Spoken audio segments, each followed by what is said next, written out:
Hello दोस्तों, आज फिर मैं आपके लिए एक नई कहानी लाई हूँ। अगर आप हमारे चैनल पर पहली बार आए हैं तो प्लीज़ हमारे चैनल को सब्सक्राइब करें और वीडियो को लाइक और शेयर करना ना भूलें। आज की कहानी की शुरुआत करते हैं। हमारी आज की कहानी है अधूरी खुशियाँ। आज फिर खाना बनाते समय कोमल का हाथ गर्म तवे से लग गया और एकदम से उसके मुंह से चीख निकल पड़ी। उसकी आवाज़ सुनकर सासू माँ मीना जी दौड़ कर आई। क्या हुआ बहू, तुम ऐसे क्यों चिल्लाई? वो माँ जी, मेरा हाथ गर्म तवे को छू गया, इसीलिए हड़बड़ाकर कोमल ने कहा। सासू माँ ने गैस बंद की और कोमल को अपने साथ कमरे में ले गई और उसके हाथ पर प्यार से दवाई लगाने लगी। ये देखकर कोमल को अपनी माँ की याद आ गई, जो कि उसे बचपन में ही छोड़कर किसी बीमारी की वजह से उसे और उसके पिताजी को इस दुनिया में अकेले छोड़कर चली गई थी। अपनी नई नवेली बहू की आंखों में आंसू देखकर मीना जी से रहा नहीं गया। बहुत दर्द हो रहा है क्या बेटा? नहीं माँ जी, वो आपका प्यार देखकर बस माँ की याद आ गई। जब मुझे थोड़ी भी तकलीफ होती थी तो वो भी मेरे बिना बोले सब समझ जाती। उसकी गोदी में सिर रखकर मैं अपनी सारी तकलीफ भूल जाती थी। मैं सिर्फ 8वीं कक्षा में ही थी कि माँ मुझे छोड़कर चली गई। और ये बोलकर कोमल फफक फफक कर रोने लगी। रोते रोते कोमल अपने अतीत के गलियारों में खो गई। कोमल अपने माता पिता की इकलौती संतान थी और बहुत सी मन्नतों के बाद 10 वर्ष के पश्चात कोमल अपने माता पिता धीरज जी के आंगन में जन्मी थी। धीरज जी ने जैसे ही उसे गोद में लिया तो बेहद नाजुक छोटी सी मुस्कुराती हुई बच्ची को देखकर खुशी से झूम उठे और बहुत प्यार से उन्होंने अपनी बेटी का नाम कोमल रखा था। हर पल उसे अपने सीने से चिपकाए रहते। घर पर उसके माता पिता के अलावा उसके चाचा चाची और उनका 5 वर्षीय बेटा और दादी माँ थे। कोमल के माता पिता तो उसके आने से बेहद खुश थे, लेकिन दादी माँ ने बिना सोचे समझे उसकी माँ को ताना मार दिया। एक तो इतने साल इंतजार करने के बाद बच्चा जनी है और वो भी लड़की, जो कि सर का बोझ ही रहेगी।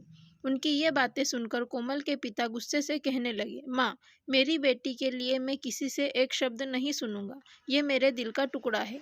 आगे से इसके बारे में कुछ भी बोलने से पहले एक बार जरूर सोच लेना। खैर, समय अपनी रफ्तार से चलता रहा। कोमल की माँ उसके जन्म के बाद से काफ़ी शारीरिक कष्टों की वजह से अक्सर बीमार रहने लगी और इसी वजह से जब कोमल 8वीं कक्षा में थी तो उसकी माँ उसे छोड़कर हमेशा के लिए भगवान के पास चली गई।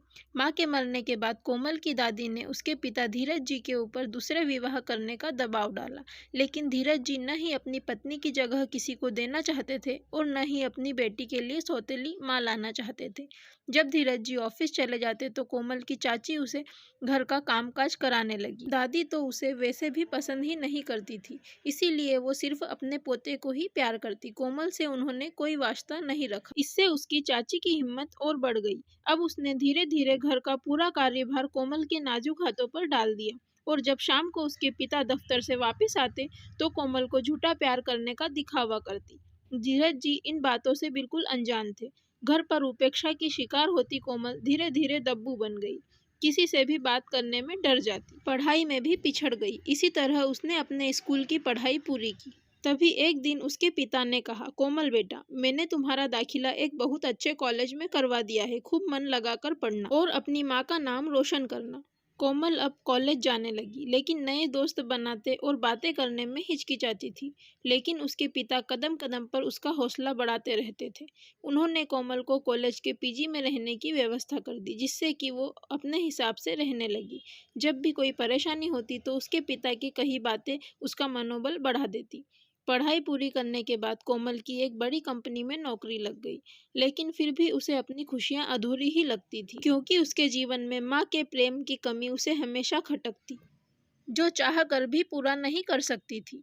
फिर एक दिन उसके साथ काम करने वाले मयंक ने उसे शादी के लिए प्रपोज किया। कोमल भी मन ही मन मयंक को बहुत पसंद करती थी, लेकिन फिर भी वो बिना जवाब दिए वहां से चली आई।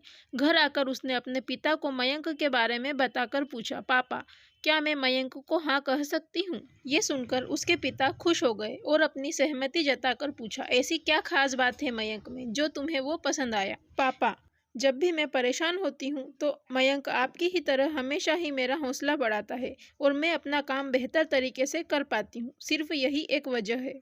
और फिर उसके पिता कोमल और मयंक की धूमधाम से शादी करा देते हैं। आज कोमल की शादी को 3 महीने ही बीते हैं कि कई बार उसने अपनी सासू माँ में अपनी माँ की छवि देखी। जब भी कोमल उदास होती थी, उसकी सासू माँ उसे झट से किसी भी तरीके से हंसा देती थी। सासू माँ उसमें एक मासूम सी बच्ची का रूप देखती थी, जो कि एक माँ के प्यार के लिए तरसती थी। उन्होंने कोमल को अपनी बहू नहीं बल्कि बेटी के रूप में स्वीकार किया था।